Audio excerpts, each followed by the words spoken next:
Hello guys, today we are going to talk about some annoying and possible upgrades for Battlefield 3 as the Battlefield beta is closing in with a friend of mine called Fern. Alright, let's do this thing. We are using some previous changes like for example Battlefield Bad Company 2 to Battlefield 3. Remember that this is all just speculations and personal opinions, so don't take any of it as legit information.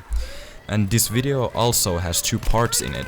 This part is about the general things and opinions in Battlefield 3, and the second part is about the classes. So let's get started. Alright, let's start from stock problems. You know when you get in a fucking millimeter stone and like he's on wheelchair, like really retarded. Like, I don't get how he can get stuck in it so fast. That's actually something that I was thinking about in this game too, because in real life when you are walking past like a 20 centimeter rock, you just walk past it, you don't even look to rock.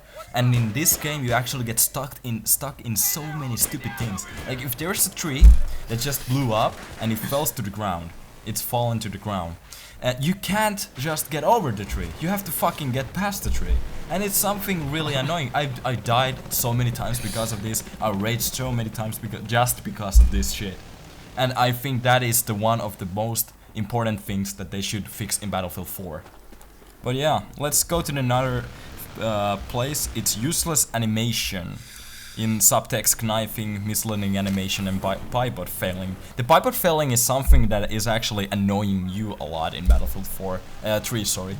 And it's something that they should really fix in Battlefield 4. So what's your guide about the bipods? Yeah, how many times you get stuck because of bipods? And he's stuck in a really retarded positions and like...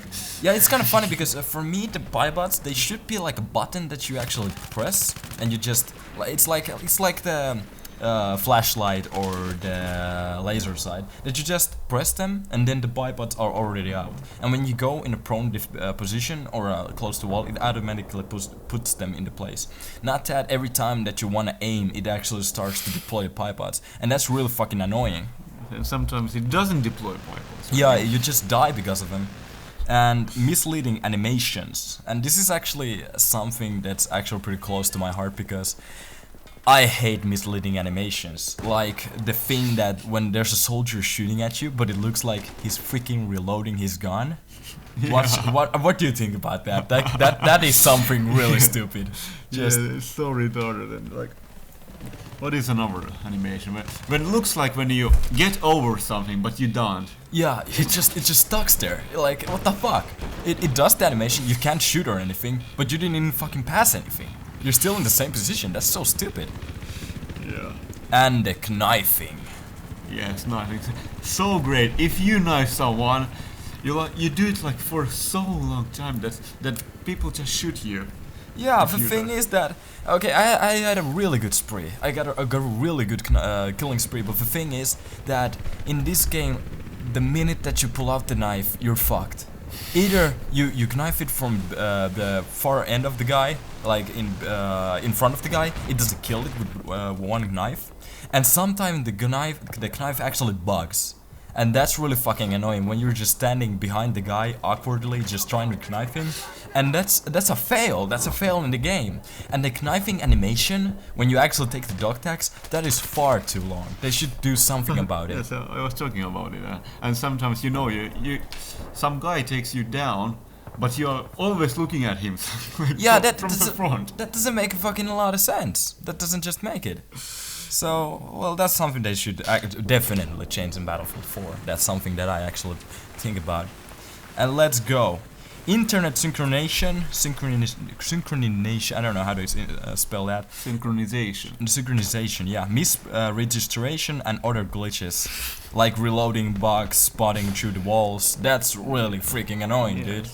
And the thing is that this isn't Wanted. This isn't the movie called Wanted, because in Wanted they actually had bullets that curves around the freaking walls. And you know how annoying it is when you get behind a wall and somebody's actually shooting you, you take cover and then you die like a second after it. That doesn't make a lot of fucking sense. It is really annoying.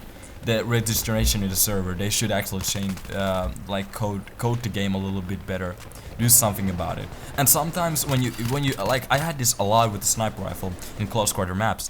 When I shoot a guy with a sniper rifle, his health just goes to 1%, and then automatically they bounce up to 100% back. Yes, but what's ridiculous in Deathcam, in the beginning of Deathcam, you see that he has 1%, and then it goes back. Yeah. It's really freaking annoying. That's something that they should seriously do something about it. And the reloading bug, that was actually what I wanted to talk about more. The thing is that it's really misleading when somebody is actually shooting at you, but they're reloading at the same time. You start to think something really differently in your head. Actually, there's something that just came out of my mind. We actually have a list here that we just put everything to. But the thing is that there is something really annoying in the game. I just remembered it. When there's an enemy right in front of you, and there's a teammate really far away from you, but it's behind the enemy. It actually shows the little team mark, the little rectangle, or what it is, the name and the shit. It shows in the enemy's head, and then you misread the enemy. You think he's your own, and then it gives him time to kill you. That is something that they should actually change. The thing that you can actually spot people through the map. That is something that I want to get rid of the game. That is really annoying. And I think it was like yesterday when I was playing the game, I spotted a sniper behind a wall. How do you do that? It's quite ridiculous. Yeah, it is quite ridiculous. Well, let's go to another point right here. Screen vibration when stuff explodes. It is a bit too much. What's your take on this, dude? No, I don't get annoyed because for some reason I don't get those. Because I probably I think it's more like an opinion. For me, it is really annoying when this is like really good stuff. Let's say like this. Well, I like to use the bolt action sniper rifle really much in like close quarter maps. It's really fun to change it up, the pace of the games a little bit. But the thing is, it is really annoying when you got one shot and the one shot matters. The one shot actually is the living point between life and death. But the thing is, when some C4 explodes on something, the screen starts to shake like a motherfucker. And that I know it has to be in the game, but does it have to be that much? That is, they should like nerf it just a little bit. Okay, let's go to another point because that was more like an opinion. Oh, this fucking death cam, yeah. Yeah, the death cam. How many times have you been killed and you have to watch another guy? 5 seconds that you have to watch another guy walk around and teabag you, and you can actually use that time to like perfect your options in the game, your guns and shit and so on. And it's actually pretty funny that you can't. I think the death cam should be something that you can actually turn it in options on or off, or it could be skippable like in Call of Duty 4. I think it would be better if it would be both. So Both. It's like, Yeah, so you can actually. like you can turn it off and you can skip, but the most annoying thing, I'm doing like graphic adjustment and then some guy kills me and I have to, and Oh my options go down and I have to do Yeah. all work again. That's something that they should actually pay attention to because it is really annoying. Of course I shouldn't be adjusting the graphics. Yeah, in the middle of well, game, it's true, but still. sometimes there are like most acceleration, something like that, like the most sensitivity or something that you want to like change. There's actually something that just came to me right over this point before we go to the squad size problem. There is the point that Battlelog, the internet server system. What do you think about it? When you have the Battlelog, it's you don't have the servers inside the game. You just have to go to the internet proposer to get the server, and from there to connect to the game. What's your take on I that? think it's quite ridiculous. You have to open the browser and you have to open the origin and then what is another program? Software and some other software. Yeah, because there are a lot of plugins that you have to like actually download from the website to make So you work. have to Battlelog. Yeah, Battlelog, Hey, that's the thing. ESN sonar. Yeah, That's the there third are program. a lot of things right there. Like for me, I have been always the kind of guy who likes to find the servers inside the game. I don't never have to leave the game to find a server or something like that. For me, if you can stay inside the game, that could be perfect. Yeah, it could spare some time. Yeah. Let's go to another thing. This is actually more like an opinion or something that we just would want to see. The squad size problem. There are people who like to play with their friends, and there are not always just 4 friends. That's a problem, because there are people who actually have a team like of 6 people, 5 people, and then there will be one guy without a team. And what's your take on this? Should the squads be a little bit more bigger, or you had actually a really good proposal that if the game size is bigger, the squad should be bigger too? So like, yeah, like if a game is like 64 players, that squad size should be like maximum like 6. Yeah, 6 could be good, because I think it's you gotta get a little more, like 2 more perks, squad perks you can actually use with your teammates, and it could be a lot better, just better, that there could be a little bit more people in the server, I think. Well, I don't know, if it used like the bigger your squad size is, the less those team perks. Yeah, well, do. okay. Yeah, well, actually, yeah, it could be like percentage or something like that. That could be actually really cool. That's good. So if you have little squad, you can get 2 yeah. really good perks, but not more. Yeah, then it's like optional what perks you can like take if you have a bigger squad. Okay, that's as well pretty good. So we covered the squad thing, and here comes another one. Console players likes to talk trash about the PC players about this stuff. It's called the voice chat option in the game. Like if you play Battlefield 3 in console, you can actually talk with your squad there. What's your take on this? Because we have a squad voice system on Battlelog, but almost nobody uses it because it's really shit. But is it really squad? Isn't it like game? Yeah, it's like a TS3 or something like that, so you can actually talk with your team. So you. No. But for me, it's still another program inside a web browser. That's yes, really. It's quite awkward. Yeah. So for me, like you said, a proximity squad voice chat or a proximity team chat, that could be really cool, because you had they have that in PlanetSide too. Yes, I hear voice chat, like squad voice chat could be good, so you can communicate. It's like radio. Yeah. And another, what you said, the proximity chat. If you are like really close to some guy, you can say something. Yeah, like you can use it realistically, like in the real world too. If you're in a squad, you can talk with your squad mates, like in a radio chat. But if you see another person, you can actually talk to him. That could be really cool in the game, that you can actually talk to another certain people. Like a teammate who's because we have a lot of problems in the game. We have supports that doesn't deploy ammo. We have medics that doesn't actually give medics. We have a lot of these things, like repair guys with the torch and tools, and they don't just do anything.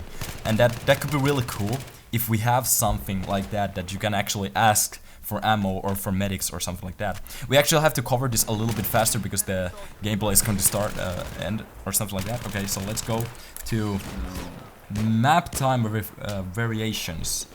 What's your take on this? Because there's a lot of people who wants like night maps to Battlefield 4.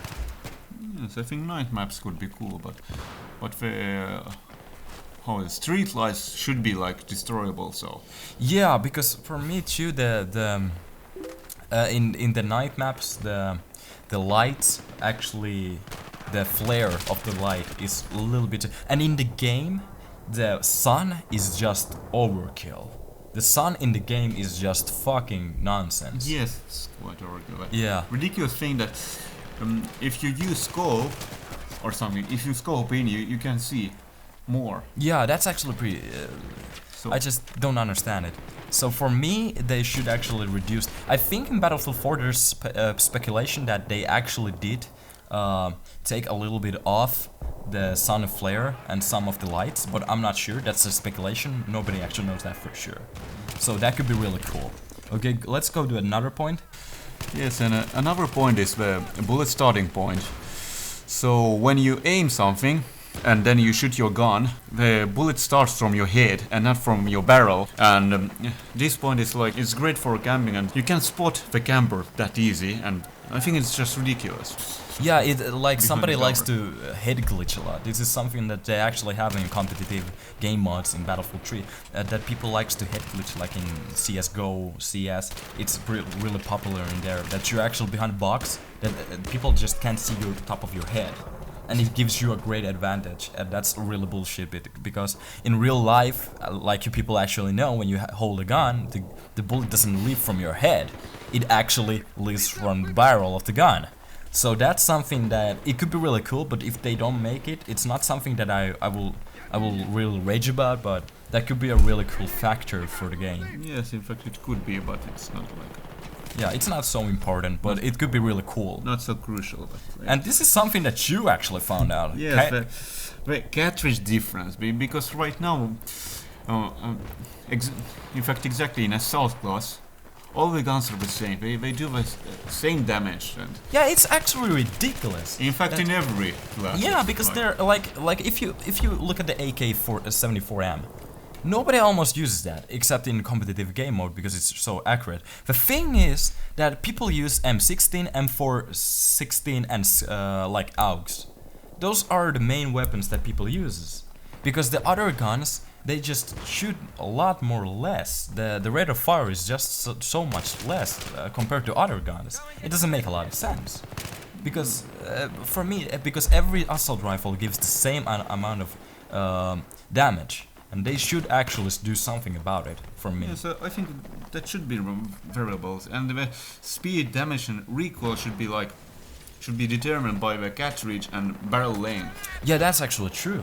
Because they did that with heavy barrel. That if you change to heavy barrel, it actually gives you more recoil, but the speed is much more faster. The velocity is much more bigger. No, but according to the BF3s, that's like, what is it? Science. Oh, I don't know how to pronounce it. Sympty. Something like that. According to it doesn't increase velocity. Oh, it doesn't. Well, it does actually. Oh yeah, it's the damage drop off that actually increases. So it's like increases your range, but it doesn't increase your. Yeah, but the recoil actually comes a little bit. It gives you a little more recoil, isn't it like that? Yes, it gives you. Yeah, that's like something. Yeah. First round recoil is like. But yeah, because it is a little bit, because some of these weapons uses different bullets and still they give the same amount of HP damage, and that's really just doesn't make a lot of sense. And like a range, when some guns are like they shoot much faster bullets, but still it's like they still the same range. The drop off is exactly the same. Yeah, and this is another thing that you found, and this could be really interesting in hardcore modes. It's a realistic bullet speeds in hardcore, because in Battlefield the guns doesn't actually shoot like real guns. The speeds of assault rifles are like 540 meters per second, isn't something like that? M16 shoots like 100 meters per second. Yeah. And like in here, in this game, it shoots like, well, it's like 600 something. Let me see. Yeah, you just find the stats over there. So stats, it's like shoots 600. Yeah, 600 meters per second. And in real life, M60 is almost 1,000 meters per second, and that's a lot. That's a really fast bullet. And in hardcore mode, we actually started to think about that if they actually doesn't reduce your the HP, that they just increases the velocity of the guns. That could be really cool. To realistic points. Yes, it could be. Yeah, that could be really cool in realistic game mode. Oh, vehicles. This is really cool. The overpowered vehicles and vehicle animations. And this is something that we actually start to talk about and start to rage in some games, because this is really annoying. You have a tank that is really powerful. The health point of the tank is just insane. You have to like shoot it like 3-4 times with an RPG just to get it down. You have to stick a lot of C4s in that tank to get it exploded and something like that. But what happens if you like use reactive armor? Yeah, and then it's like it's far and beyond of my understanding. But the thing is that in real life the tanks doesn't have that much agility, because especially the turret rotation speed. The turret rotation speed, the aiming, that's just insane. God dang it. In actual Bad Company 2, it was realistic, because it was lots more slower and a lot more realistical. Because in this game, tanks, if you have a good enough tank pilot, you can dominate the whole fucking team.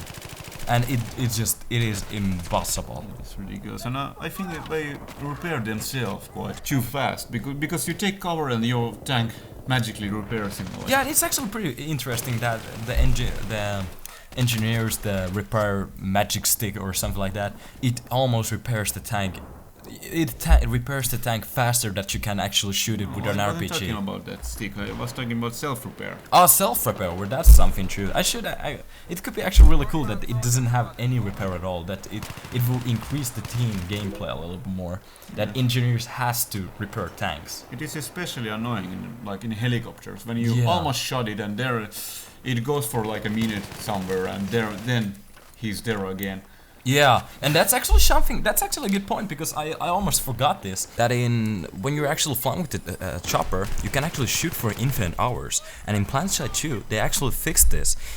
When you're shooting with these choppers, tanks, and so on, you actually can exhaust all of your ammo and just be without ammo. And then you have to go to a certain point to reload your ammo. Just load them in a warehouse and something like that. But in the game, when you're actually playing Conquest or other maps like Rush or so on, there should be, like in Conquest maps, when you just infiltrate a position, you should have a tank place, like a loading area right there or something like that for the tanks and helicopters. That could be really cool in my point. I'm not sure, but that could be really cool. Yes, it could be, but in other hand, if you like have support guy can. Of course, the support guy. The thing, I think that helicopters shouldn't have any of those self-repair. Yeah, helicopters because they are a little bit too much. I think you have to like land it and like ask your friend to. Yeah, that could be really or cool. repair like was it like Battlefield Bad Company Vietnam? That was one of the games. That you actually had it. I'm not sure, audience, but that was one of the games that you actually had to land your chopper to a place to actually repair itself. That was actually something pretty cool. Yes, and the other thing, I think vehicles should like have those vulnerable, or how do you pronounce it? Vulnerable. Yeah, vulnerable. This thing that some spots that you actually can hit. Yeah, that's actually like the rotors. That's something that you can actually shoot them. In fact, like a tank, when if it has infrared sights, they are sticking outside the tank.